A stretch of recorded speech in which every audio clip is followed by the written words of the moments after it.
ये कहानी है 1938 की। कैरली नाम के एक आदमी की, हंगेरियन आर्मी में, और वो उस कंट्री का बेस्ट पिस्टल शूटर था।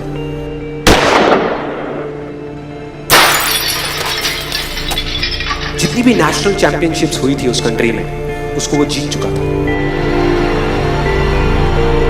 और सबको ऑलमोस्ट कंफर्म था कि 1940s में जो ओलंपिक्स होने वाले हैं उसमें गोल्ड मेडल कैरली को ही मिलेगा। और उसने सालों से ट्रेनिंग करी थी। उसका एक ही सपना था, एक ही फोकस था कि मुझे अपने इस हाथ को दुनिया का बेस्ट शूटिंग हैंड बनाना है, बेस्ट बनाना है, बेस्ट बनाना है। और वो कामयाब हो गया, उसने बना लिया बेस्ट शूटिंग हैंड। सिर्फ 2 साल का फर्क था। 1938 में एक आर्मी का ट्रेनिंग कैंप चल रहा था। क्योंकि वो आर्मी में था तो एक एक्सीडेंट हो गया। उसके उसी हाथ में जिससे उसने गोल्ड मेडल जीतना था, उसमें एक हैंड ग्रेनेड फट गया और वो हाथ चला गया। जो उसका सपना था, जो फोकस था, सब खत्म।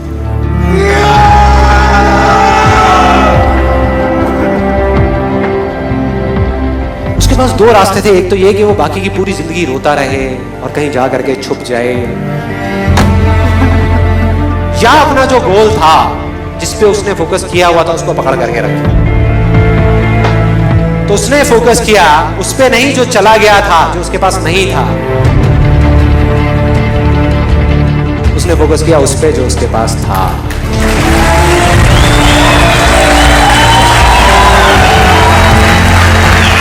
जो उसके पास था, और क्या था उसके पास में? एक लेफ्ट हैंड, एक ऐसा हाथ जिससे वो लिख तक नहीं सकता था। 1 महीने तक उसका हॉस्पिटल में इलाज चला इस हाथ के लिए, और सही 1 महीने बाद अपनी ट्रेनिंग शुरू करती इस हाथ के लिए।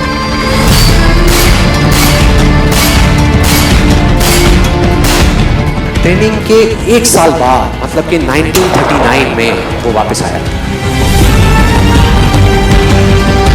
नेशनल चैंपियनशिप्स हो रही थी वहीं पे हंगरी में, और बाकी भी बहुत सारे पिस्टल शूटर्स थे वहां पर। उन्होंने जा करके उसको कांग्रेचुलेट किया। कहा कि यार देखो, ये होता है जज्बा, ये होती है स्पोर्ट्समैन स्पिरिट, कि इतना सब कुछ होने के बाद भी तुम यहां पर आए हो हमको देखने के लिए और हमारा हौसला बनाने के लिए। किसी को नहीं पता था कि वो 1 साल से अपनी ट्रेनिंग कर रहा था लेफ्ट हैंड की। और उसने जवाब दिया, मैं यहां पर तुम्हारा हौसला बढ़ाने नहीं आया, तुम्हारे साथ कॉम्पीट करने आया हूं, तुमसे लड़ने आया हूं, तैयार हो जाओ। और कंपटीशन हुआ। बाकी सब वहां पर जितने भी लोग थे वो कॉम्पीट कर रहे थे अपने बेस्ट हैंड से। ये कॉम्पीट कर रहा था अपने ओनली हैंड से, ओनली हैंड से। कौन जीता? The man with the only hand, Kairali जीत गया। लेकिन वो यहां नहीं रुका। उसका गोल क्लियर था कि मुझे इस हाथ को, इस कंट्री का नहीं, इस पूरी दुनिया का बेस्ट शूटिंग हैंड बनाना है।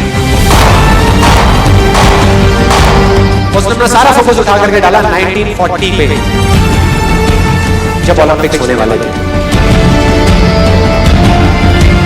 लेकिन 1940s के ओलंपिक्स कैंसिल हो गए वर्ल्ड वॉर की वजह से।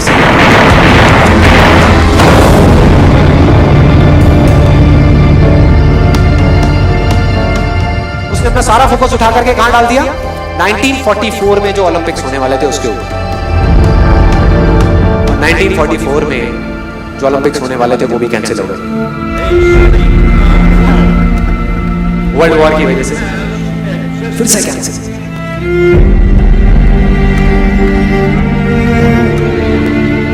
उसने अपना सारा फोकस उठा करके डाल दिया 1948 के ओलंपिक्स में।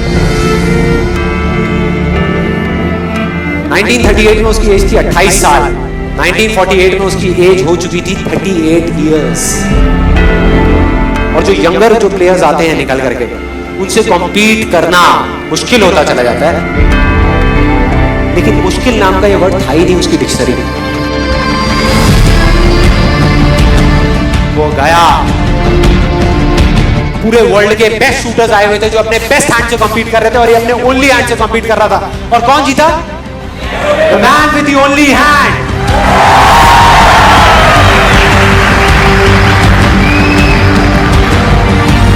लेकिन वो तब भी नहीं रुका। 1952 ओलंपिक्स, दोबारा कॉम्पीट किया उसने, और इस बार गोल्ड मेडल कौन जीता? गैरल ली।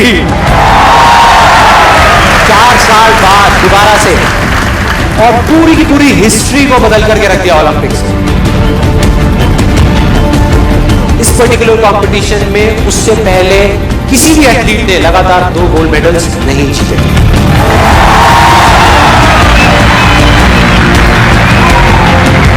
अब किसी भी लूजर के पास चले जाओ, उसके पास लिस्ट होगी बहानों की कि मैं इस वजह से फेल हुआ अपनी लाइफ में, इस वजह से मैं कुछ नहीं कर पाया। बहुत लंबी लिस्ट है।